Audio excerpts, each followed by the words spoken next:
Oh, hi. You're just catching me out on a little bit of a day hike while I get ready to take the trip. What trip? That gets a little bit complicated.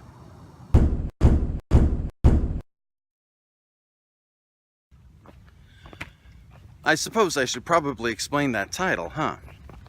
Well, after my, let's call it an attempt at the PCT this year. Now, granted, I did much better this year than I did last year, and I'll do better next year than I did this year. But I think we can all agree I'm not really what you'd call a thru hiker.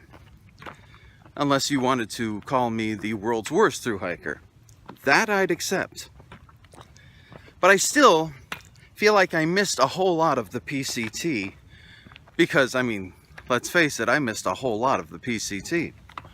And on top of that, there's the friends and family that I told I would be seeing as I made my way up.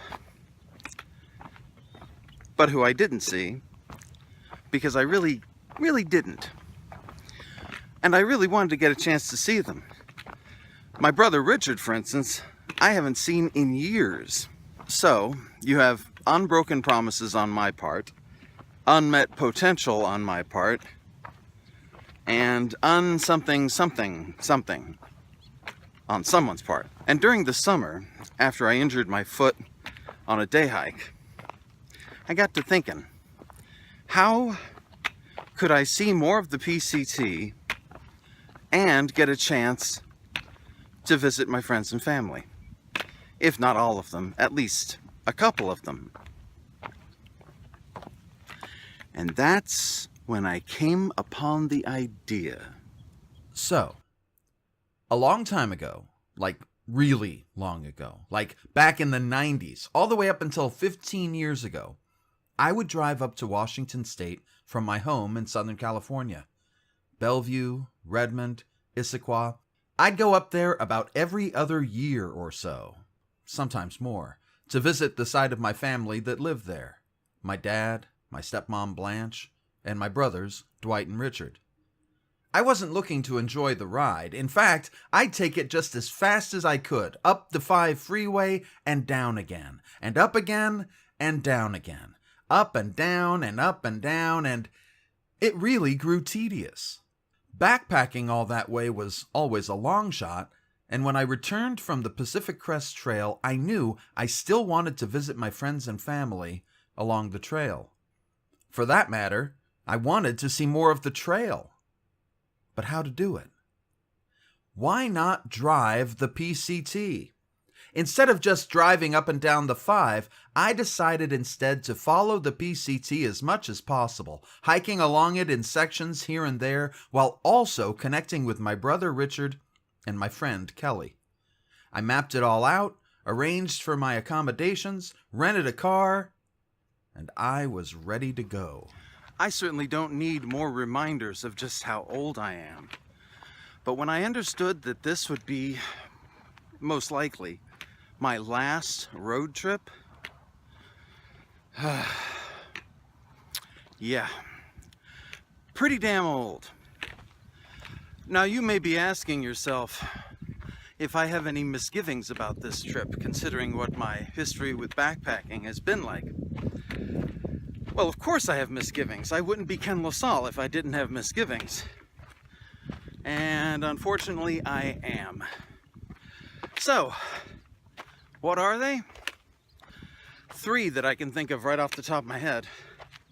To begin with, I've gone about 6 or 7 miles, and this injured right foot I mentioned later. Did I mention it? I mentioned earlier, not later. Did I mention it earlier? Well, after about 6 or 7 miles, it's decided it hates me. Now, I'm not at the point where I'm limping yet, but I am starting to favor my trekking poles, I'll tell you that much.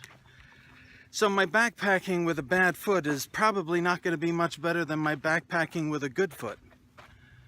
I won't sing it. Anyway, that's the first misgiving. I'm hoping I can actually do some backpacking. You'll find out. The second misgiving, I'm in the middle of. heat. Right now in Southern California, or in this part of Southern California, the temperature's in the 80s. And it is pretty hot. Sadly, though, we've had a nice temperate August as far as Augusts go. And that's going to end because in about a week, the West Coast is going to turn into a furnace. And we'll have temperatures in the 90s and 100s.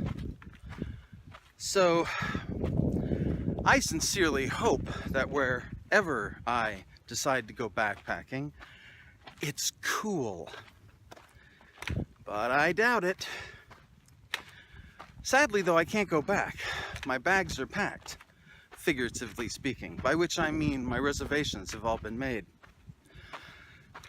So, I'm gonna have to get used to some heat. The third thing you're gonna probably think is a little strange, but especially for somebody going on a road trip, but I don't really drive all that much. I'm 52 years old, I work out of my house, I do what I love, and I do what I like, and I don't really drive. So the way I look at it, all that not driving I've been doing has been putting some carbon in the bank. So when I go on this road trip, I can do it at least a little bit guilt-free. Now let's see, did I leave anything out? Oh, a few things. Unbeknownst to me, all that heat moving into California was actually just the front end of a gang of thunderstorms that would follow me north. Oh, and did I mention that much of the West Coast was on fire? Because much of the West Coast was on fire. This is a shot from Cascade Locks, one of my destinations on the trip. Plans were going to change. A great deal was going to change. So I'll warn you in advance that I hiked a whole lot less than I'd hoped. And I saw more storms pushing piping hot atmosphere than I hoped. And you know what? I loved every minute of it. And there you have it. You've just survived another Ken LaSalle YouTube video. But it doesn't end there. Later this autumn, I'll release my third autobiographical monologue, which I'm calling Not Where I Thought I Would Be. Think of it as everything I didn't catch on camera, with a few things I did. You can pick it up from Audible, iTunes, Amazon, and for the particularly daring, head on down to kenlasalle.com for a glimpse at the rest of my work. And as always, thank you for your support. I need it.